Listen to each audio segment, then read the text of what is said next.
বর্তমানে বাংলাদেশের মতন একটি ক্ষুদ্র রাষ্ট্র কথায় কথায় শিলিগুড়ি করিডোর বা চিকেন নেক দখলের মাধ্যমে উত্তর পূর্ব ভারতের রাজ্যগুলোকে ভারতের মূল ভূখণ্ড থেকে বিচ্ছিন্ন করে দেওয়ার হুমকি দেয়, কারণ এটি ভারতের দুর্বলতা। কিন্তু ইতিহাস ঘাটলে দেখা যায় 1947 সালের দেশভাগের সময় জওহরলাল নেহরু যদি সেই ঐতিহাসিক ভুল সিদ্ধান্ত না নিতেন, তাহলে আজ এই চিকেন নেক সমস্যার কোনো অস্তিত্বই থাকতো না।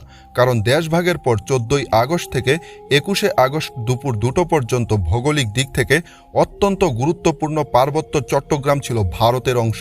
এমনকি 15ই আগস্ট ভারতের স্বাধীনতা দিবস উপলক্ষে সেখানকার স্থানীয় বাসিন্দারা রাঙামাটি বাজার সহ বিভিন্ন স্থানে ভারতের জাতীয় পতাকা উত্তোলন করেছিলেন, যা দীর্ঘ এক সপ্তাহ ধরে সগৌরবে উঠছিল। কিন্তু 21শে আগস্ট পাকিস্তানের বালুচ রেজিমেন্টের সৈন্যরা সেখানে গিয়ে জোরপূর্বক ভারতের পতাকা নামিয়ে সম্পূর্ণ পার্বত্য চট্টগ্রামকে পাকিস্তানের অন্তর্ভুক্ত করে নেয়। তাহলে এখন সবথেকে বড় প্রশ্ন, দেশভাগ তো হয়েছিল ধর্মের ভিত্তিতে, হিন্দু সংখ্যাগরিষ্ঠ অঞ্চল নিয়ে ভারত আর মুসলিম সংখ্যাগরিষ্ঠ অঞ্চল নিয়ে পাকিস্তান। তাহলে 98% অমুসলিম জনসংখ্যা থাকা সত্ত্বেও পার্বত্য চট্টগ্রাম কেন পাকিস্তানকে উপহার হিসেবে দিয়ে দেওয়া হয়েছিল? কে ছিলেন এই ঐতিহাসিক ষড়যন্ত্রের মাস্টারমাইন্ড? কেন পার্বত্য চট্টগ্রামের চাকমা রাজারা অন্যান্য দেশীয় রাজ্যের মতো নিজেদের ইচ্ছায় ভারতের সঙ্গে যুক্ত হতে পারেনি? আর সবথেকে বড় আফসোসের বিষয়, পার্বত্য চট্টগ্রামকে ভারতের সঙ্গে যুক্ত করার সুযোগ থাকা সত্ত্বেও নেহরুর ঠিক কোন ভুলের কারণে এটি ভারতের হাতছাড়া হয়ে গেল? এই সব প্রশ্নের উত্তর জানার চেষ্টা করব আজকের এই ভিডিওতে। তবে বন্ধুরা, দেশভাগের এই অজানা ইতিহাস বিস্তারিত জানতে ভিডিওটি সম্পূর্ণ দেখার অনুরোধ রইল, কারণ সামান্য স্কিপ করলেও হয়তো অনেক কিছু মিস করে ফেলবেন। 1946 সালেই ব্রিটিশরা ঘোষণা করে দিয়েছিল যে 47 সালের আগস্ট মাসের মধ্যেই ধর্মের ভিত্তিতে ভারতবর্ষকে 2 ভাগে ভাগ করা হবে। আর এই বিভাজন রেখা টানার জন্য ব্রিটিশরা ইংল্যান্ড থেকে উড়িয়ে নিয়ে আসে আইনজীবী সিরিল র্যাডক্লিফকে। কিন্তু এই বিশাল উপমহাদেশ ভাগ করার জন্য তিনি সময় পেয়েছিলেন মাত্র 5 সপ্তাহ। আর এত অল্প সময়ে এত বড় দায়িত্ব পালন করতে গিয়ে র্যাডক্লিফ একের পর এক ভুল সিদ্ধান্ত নিয়েছিলেন। যেমন প্রথম দিকে তিনি মালদা, মুর্শিদাবাদ, দিনাজপুর এবং নদিয়া জেলাকে পাকিস্তানের মানচিত্রের সঙ্গে জুড়ে দিয়েছিলেন, যদিও 18ই আগস্ট বিশেষ কিছু কারণে এই জেলাগুলো পুনরায় ভারতের সঙ্গে যুক্ত হয়। বন্ধুরা, এই বিষয়ে আমি আগেই একটি ভিডিও তৈরি করেছি, আপনারা চাইলে সেটি এই ভিডিওর শেষে এন্ড স্ক্রিন থেকে দেখে নিতে পারবেন। যাই হোক, র্যাডক্লিফ যেভাবে মালদা, মুর্শিদাবাদকে পাকিস্তানের হাতে তুলে দিয়েছিলেন, ঠিক একইভাবে পার্বত্য চট্টগ্রামকেও জুড়ে দিয়েছিলেন পাকিস্তানের মানচিত্রে। কিন্তু মালদা, মুর্শিদাবাদ সহ অন্যান্য জেলাগুলো ভারতের মানচিত্রে ফিরে আসতে পারলেও পার্বত্য চট্টগ্রাম এবং খুলনা জেলা আর কখনোই ফিরে আসতে পারেনি। আর এই বিষয়ে বিস্তারিত জানতে হলে প্রথমেই আমাদেরকে জানতে হবে পার্বত্য চট্টগ্রামের ইতিহাস, কারণ এই ইতিহাসের পাতাতেই লুকিয়ে আছে এক অজানা রহস্য। তবে ইতিহাসের থেকেও বেশি গুরুত্বপূর্ণ হলো এই অঞ্চলের ভূগোল। ভৌগোলিক দিক দিয়ে পার্বত্য চট্টগ্রাম বাংলাদেশের দক্ষিণ পূর্বাঞ্চলে অবস্থিত। এই অঞ্চলের দক্ষিণে মায়ানমার, উত্তরে ত্রিপুরা এবং পূর্বে মিজোরাম রাজ্য। আয়তনের দিক থেকেও এই অঞ্চলটি বেশ বড়। এর মোট আয়তন প্রায় 13,295 স্কোয়ার কিলোমিটার, যা বাংলাদেশের মোট ভূখণ্ডের প্রায় 9%। বর্তমানে এই অঞ্চলটি খাগড়াছড়ি, বান্দরবন ও রাঙ্গামাটি এই 3টি প্রশাসনিক জেলায় বিভক্ত হলেও দেশভাগের সময় এটি একটি একক প্রশাসনিক জেলা ছিল। অত্যন্ত দুর্গম এই ভূখণ্ডের প্রায় 90%ই ছোট বড় পাহাড় এবং ঘন অরণ্য দ্বারা বেষ্টিত। চাকমা, মারমা, ত্রিপুরা সহ মোট 11টি ক্ষুদ্র নৃগোষ্ঠীর মানুষ যুগ যুগ ধরে এই বৈচিত্র্যময় অঞ্চলে বসবাস করে আসছে। ঐতিহাসিকদের মতে 953 খ্রিস্টাব্দ থেকে 1253 খ্রিস্টাব্দ পর্যন্ত প্রায় 300 বছর এই অঞ্চলটি আরাকান রাজাদের অধীনে ছিল। পরবর্তীতে 1253 সালে ত্রিপুরার রাজা প্রথম রত্নমাণিক্য এই অঞ্চলের নিয়ন্ত্রণ নিয়ে নেন। দীর্ঘ সময় পর 1575 সালে আরাকানরা আবারও পার্বত্য চট্টগ্রামের শাসনভার নিজেদের হাতে তুলে নেয়। কিন্তু 1665 খ্রিস্টাব্দে মুঘল সেনাপতি শায়েস্তা খাঁ এক বিশাল সেনা বাহিনী নিয়ে সমতলের চট্টগ্রাম দখল করার পর যখন পাহাড়ি এলাকায় প্রবেশ করতে যান, তখন তিনি স্থানীয়দের তীব্র প্রতিরোধের সম্মুখীন হয়েছিলেন। তাই মুঘলরা সরাসরি যুদ্ধে না গিয়ে চাকমা রাজাদের সঙ্গে একটি সন্ধি করতে বাধ্য হয়। এই সন্ধির শর্ত ছিল মুঘলরা পার্বত্য চট্টগ্রামের অভ্যন্তরীণ শাসন ব্যবস্থায় কোনো রকম হস্তক্ষেপ করবে না। এর পরিবর্তে চাকমা রাজারা নির্দিষ্ট পরিমাণ কার্পাস রাজস্ব হিসেবে প্রদান করবে। কিন্তু 1757 সালে পলাশীর যুদ্ধে জয়লাভের পর থেকেই ব্রিটিশরা পার্বত্য চট্টগ্রাম দখলের জন্য মরিয়া হয়ে ওঠে। এর ফলে 1772 থেকে 1787 সাল পর্যন্ত এ অঞ্চলে চলে একের পর এক সামরিক অভিযান। তবে পাহাড়িদের তীব্র প্রতিরোধের মুখে শেষ পর্যন্ত ব্রিটিশরা চাকমা রাজা জানবক্স খায়ের সঙ্গে সন্ধি করতে বাধ্য হয়। এই চুক্তির শর্ত অনুসারে ব্রিটিশরা নামমাত্র রাজস্বের বিনিময়ে চাকমা রাজাদের অভ্যন্তরীণ স্বায়ত্ত শাসনের অধিকার দিলেও পরোক্ষভাবে পাহাড়ের বেশিরভাগ নিয়ন্ত্রণ নিজেদের হাতেই রেখেছিল।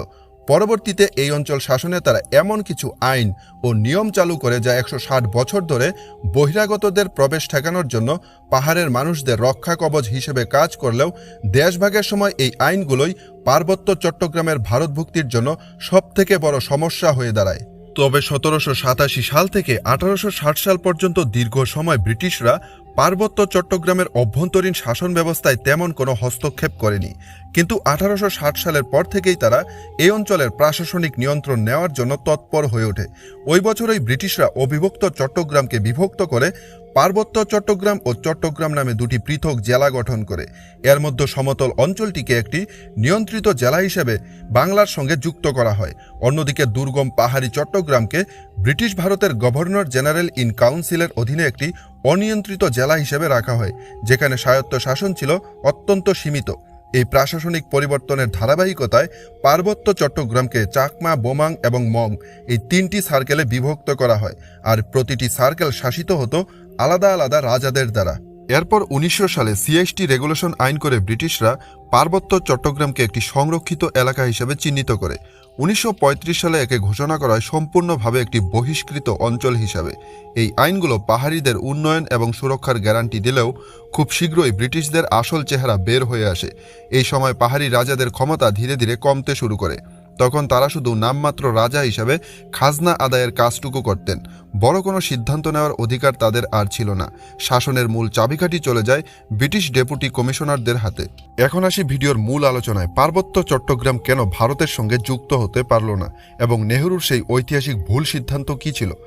ব্রিটিশরা দেশভাগের সময় তৎকালীন ভারতের 662টি দেশীয় রাজ্যের রাজাদের নিজেদের ইচ্ছা অনুযায়ী ভারত অথবা পাকিস্তান যে কোনো একটিতে যোগ দেওয়া কিংবা স্বাধীন থাকার অধিকার দিয়েছিল। আর এই অধিকার প্রয়োগ করেই পার্বত্য চট্টগ্রামের থেকে আয়তনে প্রায় 4 গুণ ছোট কোচবিহার রাজ্য 2 বছর স্বাধীন থাকার পর ভারতের সঙ্গে যুক্ত হয়। কিন্তু পাহাড়ি রাজাদের হাত থেকে এ ধরনের সিদ্ধান্ত নেওয়ার ক্ষমতা ব্রিটিশরা অনেক আগেই কেড়ে নিয়েছিল। এছাড়া সেই সময় পার্বত্য চট্টগ্রাম বেঙ্গল প্রেসিডেন্সির অংশ হওয়া সত্ত্বেও এটি ছিল সম্পূর্ণভাবে একটি বহিষ্কৃত এলাকা। তাই বাংলার বিধানসভায় এই অঞ্চলের কোনো প্রতিনিধি ছিল না। আর প্রতিনিধি না থাকার কারণে এখানকার মানুষের জনমতকে কোনো গুরুত্বই দেওয়া হয়নি। তাই পার্বত্য চট্টগ্রাম ভারত নাকি পাকিস্তান, কার সঙ্গে যুক্ত হবে সেই ভাগ্য নির্ধারণের ক্ষমতা এবং চাবিকাঠি ছিল একমাত্র ব্রিটিশদের হাতে। তাই দেশভাগের সময় যত ঘনিয়ে আসছিল পার্বত্য চট্টগ্রামের সাধারণ মানুষের মনে এক চরম অনিশ্চয়তা আর ভয়ের পরিবেশ সৃষ্টি হয়েছিল।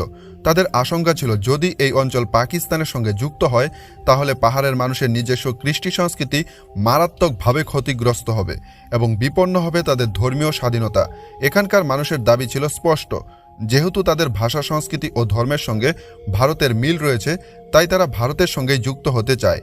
আর এই জনদাবিকে সফল করতে পার্বত্য চট্টগ্রাম জনসমিতির নেতা স্নেহকুমার চাকমা স্বাধীনতার 4 মাস আগে থেকেই দিল্লির তৎকালীন শীর্ষস্থানীয় কংগ্রেস নেতা জওহরলাল নেহরু, সর্দার বল্লভভাই পটেল এবং মৌলানা আবুল কালাম আজাদ সহ বড় বড় নেতাদের সঙ্গে দেখা করে ভারতভুক্তির আবেদন জানান। আর সব নেতারাই তাকে দৃঢ়ভাবে আশ্বস্ত করেছিলেন যে এই পার্বত্য অঞ্চল কোনো অবস্থাতেই পাকিস্তানের হাতে যাবে না। কিন্তু বাংলার মুসলিম লীগ নেতারা কোনোভাবেই এই পাহাড়ি ভূখণ্ড হাতছাড়া করতে রাজি ছিলেন না। তারা অনেক আগে থেকেই ব্রিটিশ প্রশাসনের উপর চাপ সৃষ্টি করে আসছিলেন যাতে এই অঞ্চলটি পাকিস্তানের সঙ্গেই যুক্ত হয়। কিন্তু এখন প্রশ্ন হলো 98% অমুসলিম সংখ্যাগরিষ্ঠ দুর্গম এই পাহাড়ি অঞ্চল মুসলিম লীগের কাছে কেন এত গুরুত্বপূর্ণ ছিল? আর এই প্রশ্নের উত্তর লুকিয়ে আছে এই অঞ্চলের ভৌগোলিক গঠন এবং বিশেষ করে একটি নদীর মধ্যে, যার নাম কর্ণফুলী। 320 কিলোমিটার দৈর্ঘ্যের এই নদীটি মিজোরামের লুসাই পাহাড় থেকে উৎপন্ন হয়ে পার্বত্য চট্টগ্রামের বুক চিরে আছড়ে পড়েছে বঙ্গোপসাগরে। আর তৎকালীন পূর্ব পাকিস্তানের জন্য এটি শুধু একটি নদী ছিল না, বরং ছিল অর্থনীতির জীবনরেখা। কারণ দেশভাগের সময় পূর্ব পাকিস্তানের একমাত্র সমুদ্র বন্দর ছিল চট্টগ্রাম বন্দর, যা মূলত এই কর্ণফুলী নদীর মোহনা থেকে মাত্র 16 কিলোমিটার ভিতরে অবস্থিত। পূর্ব পাকিস্তানের 100% বৈদেশিক বাণিজ্য এই বন্দরের মাধ্যমেই সম্পূর্ণ হতো। পণ্যবাহী বড় বড় জাহাজগুলো এই নদীপথ দিয়েই বন্দরে প্রবেশ করে। এছাড়া এই অঞ্চলে অবস্থিত কাপ্তাই হ্রদ, যা জলবিদ্যুৎ উৎপাদনের জন্য ছিল এক আদর্শ ক্ষেত্র। পাকিস্তানি নেতাদের মনে গভীর আশঙ্কা ছিল যে পার্বত্য চট্টগ্রাম যদি ভারতের হাতে চলে যায়, তবে ভারত কর্ণফুলী নদীর প্রবাহ নিয়ন্ত্রণ করে চট্টগ্রাম বন্দরকে অচল করে দিতে পারে। এক কথায় পূর্ব পাকিস্তানকে আর্থিকভাবে পঙ্গু করে দেওয়ার চাবিকাঠি চলে যাবে ভারতের হাতে। এই ভয় থেকেই তারা যে কোনো মূল্যে পার্বত্য চট্টগ্রামকে নিজেদের মানচিত্রে যুক্ত করতে চেয়েছিল। অন্যদিকে পার্বত্য চট্টগ্রামকে ভারতের মানচিত্রে ধরে রাখতে আমৃত্যু লড়াই চালিয়েছিলেন জননেতা স্নেহকুমার চাকমা। দেশভাগের ঠিক আগের দিন পর্যন্ত তিনি ছিলেন নিরলস ও আপোষহীন। 1947 সালের 14 জুলাই বেঙ্গল বাউন্ডারি কমিশনের সামনে তিনি এক স্মারকলিপি পেশ করেন, যেখানে পার্বত্য চট্টগ্রামকে ভারতের অন্তর্ভুক্ত করার যৌক্তিক ও আইনি ভিত্তি সুনিপুণভাবে তুলে ধরা ছিল। কিন্তু বেঙ্গল বাউন্ডারি কমিশনের মুসলিম আইনজীবীরা স্নেহকুমার চাকমার এই দাবির তীব্র বিরোধিতা করেন। এমনকি অভিযোগ রয়েছে স্বয়ং সর্দার বল্লভভাই প্যাটেলের সুপারিশ করা চিঠিটিকেও কোনো গুরুত্ব দেননি সিরিল র্যাডক্লিফ। তিনি নাকি অবজ্ঞার সাথে সেই চিঠি দুমড়ে মুচড়ে ফেলে দিয়ে চাকমা প্রতিনিধিদের সমস্ত দাবি খারিজ করে দিয়েছিলেন। তারপরেও পাহাড়ের মানুষেরা আশা ছেড়ে দেননি। যেহেতু এই অঞ্চলের জনসংখ্যার 98% অমুসলিম, তাছাড়া কংগ্রেস নেতাদের থেকে পাওয়া গ্যারান্টির কারণে তারা প্রায় নিশ্চিত ছিল যে এই মাটি ভারতেরই অবিচ্ছেদ্য অংশ হবে। তাই 15ই আগস্ট চতুর্দিকে যখন স্বাধীনতার জয়ধ্বনি, তখন রাঙামাটিতে নেমেছিল এক অভূতপূর্ব জনস্রোত। প্রায় 10,000-এরও বেশি সাধারণ মানুষ জড়ো হয়েছিলেন তৎকালীন ব্রিটিশ ডেপুটি কমিশনার জিএল হাইডের বাংলোর সামনে। স্বয়ং ডেপুটি কমিশনারও ঘোষণা করলেন যে পার্বত্য চট্টগ্রাম ভারতের সঙ্গে যুক্ত হয়েছে। তখন আনন্দে সবাই আত্মহারা। চারদিকে জয় হিন্দ স্লোগান দিয়ে কমিশনারের বাংলোর সামনে ভারতের জাতীয় পতাকা উত্তোলন করা হয়। চতুর্দিকে উৎসবের আমেজ, কিন্তু কেউ জানত না তাদের উৎসবের আড়ালে, পর্দার অন্তরালে চলছিল এক গভীর ও কুৎসিত ষড়যন্ত্র, যা তাদের আনন্দকে খুব শীঘ্রই বিষাদে পরিণত করবে। আসলে 1947 সালের 9 আগস্টের মধ্যেই র্যাডক্লিফ বিশাল বেঙ্গল প্রেসিডেন্সিকে ভাগ করে তার পূর্ণ মানচিত্র লর্ড মাউন্টব্যাটেনের হাতে তুলে দিয়েছিলেন। কিন্তু এক ভয়াবহ বিশৃঙ্খলা এড়াতে মাউন্টব্যাটেন সেই মানচিত্র গোপন রাখেন। তার পরিকল্পনা ছিল 2 দেশের স্বাধীনতা দিবস উদযাপনের পর 17ই আগস্ট সেটি প্রকাশ করবেন। কিন্তু 16ই আগস্ট বিকেলে দিল্লির গভর্নর হাউসে অনুষ্ঠিত এক সর্বদলীয় বৈঠকে কংগ্রেস নেতারা যখন জানতে পারেন যে পার্বত্য চট্টগ্রাম পাকিস্তানের অন্তর্ভুক্ত হয়েছে, তখন নেহেরু ও সর্দার বল্লভভাই প্যাটেল এই সিদ্ধান্তের তীব্র বিরোধিতা করেন। নেহেরু ক্ষুব্ধ কণ্ঠে বলেন, এই সিদ্ধান্তে আমরা নৈতিকভাবে পরাজিত বোধ করছি, কারণ আমরা চাকমা প্রতিনিধিদের কথা দিয়েছিলাম যে তারা ভারতেই থাকবে। অন্যদিকে সর্দার বল্লভভাই প্যাটেল আরও কঠোরভাবে যুক্তি দেন যে এই অঞ্চলের 98% মানুষ অমুসলিম এবং তারা নিজেদের ইচ্ছেতেই ভারতের সঙ্গে যুক্ত হতে চায়। তাই তাদের ইচ্ছার বিরুদ্ধে গিয়ে র্যাডক্লিফের এমন সিদ্ধান্ত নেওয়ার কোনো অধিকার নেই। পরিস্থিতি সামলাতে মাউন্টব্যাটেন তখন পার্বত্য চট্টগ্রামকে 2 ভাগে ভাগ করার একটি প্রস্তাব দিয়েছিলেন, কিন্তু মুসলিম লীগের নেতারা পক্ষপাতিত্বের অভিযোগ তোলে সেই প্রস্তাব সরাসরি নাকচ করে দেন। পরিশেষে মাউন্টব্যাটেন ঘোষণা করলেন, উভয় পক্ষের মতামত বিবেচনা করে 17ই আগস্ট সকালে ব্রিটিশ সরকারের সিদ্ধান্ত জানিয়ে দেওয়া হবে। আর এ সমস্ত নাটকীয় ঘটনার পরিক্রমায় অবশেষে ঘনিয়ে আসে সেই অভিশপ্ত কালো দিন 17ই আগস্ট। বেতারে ভেসে আসা একটি ঘোষণা মুহূর্তেই স্তব্ধ করে দিল পুরো পার্বত্য চট্টগ্রামকে। জানানো হলো এই পাহাড়ি অঞ্চল এখন পাকিস্তানের অংশ। মাত্র 2 দিন আগে যারা ভারতের সঙ্গে যুক্ত হওয়ার আনন্দে মেতেছিল, তাদের চোখে মুখে তখন আতঙ্কের ছাপ। ব্রিটিশদের এমন বিশ্বাসঘাতকতা মেনে নিতে পারেনি পাহাড়ের বাসিন্দারা। তাই 18ই আগস্ট রাঙ্গামাটিতে স্নেহকুমার চাকমার নেতৃত্বে তড়িঘড়ি করে ডাকা হলো এক জরুরি সভা, যেখানে শপথ নেওয়া হয় ব্রিটিশদের এই অমানবিক সিদ্ধান্ত মেনে নেওয়া হবে না, বরং প্রতিরোধ গড়ে তুলে ভারতের সঙ্গে যুক্ত হওয়ার জন্য সংগ্রাম চালানো হবে।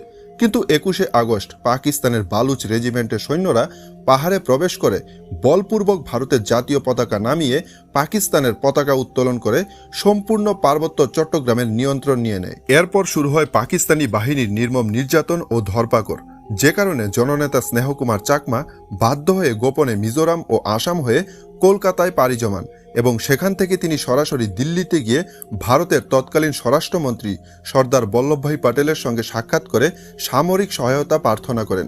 সর্দার প্যাটেলও তাকে উষ্ণ অভ্যর্থনা জানান এবং সব ধরনের সাহায্যের আশ্বাস দিয়ে বলেছিলেন যে চূড়ান্ত সিদ্ধান্তের জন্য প্রধানমন্ত্রী নেহেরুর অনুমতি প্রয়োজন। কিন্তু নেহেরুর কাছে সাহায্যের আবেদন করা মাত্রই তিনি কঠোর ভাষায় তা প্রত্যাখ্যান করেন। এমনকি একরকম ধমক দিয়ে বলেছিলেন, আপনি কি চান ভারতে আবারও ব্রিটিশ শাসন ফিরে আসুক? তাই নেহরুর অসহযোগিতায় নিরাশ হলেও স্নেহকুমার চাকমা হাল ছেড়ে দেননি। পরাধীনতা মেনে না নিয়ে তিনি মাতৃভূমির স্বাধীনতার জন্য আমৃত্যু লড়াই চালিয়ে যাওয়ার সংকল্প নিয়ে ফিরে আসেন। আসলে নেহরু ভেবেছিল এই মুহূর্তে যুদ্ধ হলে ব্রিটিশরা আবারও ফিরে আসতে পারে, কিন্তু দুনিয়া দেখেছে স্বাধীনতার কয়েক মাস পরেই নেহরুর সরকার সামরিক শক্তি দিয়ে জুনাগড়, হায়দ্রাবাদ এবং কাশ্মীরকে ভারতের অন্তর্ভুক্ত করতে দ্বিধাবোধ করেনি। সেখানে পার্বত্য চট্টগ্রামের ক্ষেত্রে নেহরুর ভূমিকা ছিল চরম উদাসীন। আর নেহরুর এই সদ্ভাইসুলভ আচরণের মূল্য দিতে হয়েছে পার্বত্য চট্টগ্রামের সাধারণ মানুষকে। ভারতভুক্তির স্বপ্নে বিভোর থাকা এই মানুষগুলো দেখেছিল পাকিস্তানি বর্বরতা, পাহাড়িদের উপর গণহত্যা চালানো, নারীদের অপহরণ কিছুই বাদ রাখেনি পাকিস্তানি সৈন্যরা। কাপ্তাই জলবিদ্যুৎ প্রকল্পের নামে লক্ষাধিক পাহাড়ি মানুষকে তাদের ভিটেমাটি থেকে চিরতরে সরিয়ে দেওয়া হয়েছিল। এমনকি ডেমোগ্রাফি পরিবর্তনের জন্য সুপরিকল্পিতভাবে সমতল থেকে বাঙালি মুসলিমদের নিয়ে আসা হয় পাহাড়ে। 1947 সালে পার্বত্য চট্টগ্রামে অমুসলিম জনসংখ্যা ছিল 98%, কিন্তু আজ তা কমে মাত্র 50% নেমে এসেছে।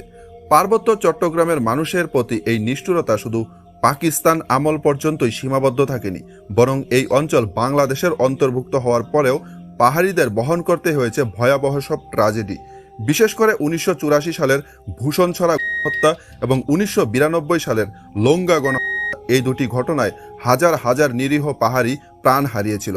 আর এ ধরনের নিষ্ঠুরতা এখনও চলমান রয়েছে। মূলত নেহরুর সেই ঐতিহাসিক ভুলের প্রায়শ্চিত্ত এখনও করে যাচ্ছে পার্বত্য চট্টগ্রামের সাধারণ মানুষ। তবে তারা এত বঞ্চনার মাঝেও আশা ছেড়ে দেননি। পাহাড়ের বুক চিরে এক নতুন সূর্যোদয়ের প্রতীক্ষায় তারা আজও পথ চেয়ে বসে আছে। তবে বন্ধুরা, চট্টগ্রামের থেকেও বেশি কষ্টে আছে রংপুরের রাজবংশীরা। কোচ রাজবংশের বীরত্ব ও গৌরবোজ্জ্বল ইতিহাসের সাক্ষী বহন করে চলা রংপুর এবং সিলেট অঞ্চলটিও কংগ্রেস নেতাদের একাধিক ভুল সিদ্ধান্তের কারণে ভারতের অংশ হতে পারেনি। তবে এই বিষয়ে আমরা তৃতীয় পর্বে আলোচনা করব, তাই ইন্টারেস্টিং তৃতীয় পর্বটি দেখার জন্য আমাদের চ্যানেলটিকে সাবস্ক্রাইব করতে একদমই ভুলবেন না।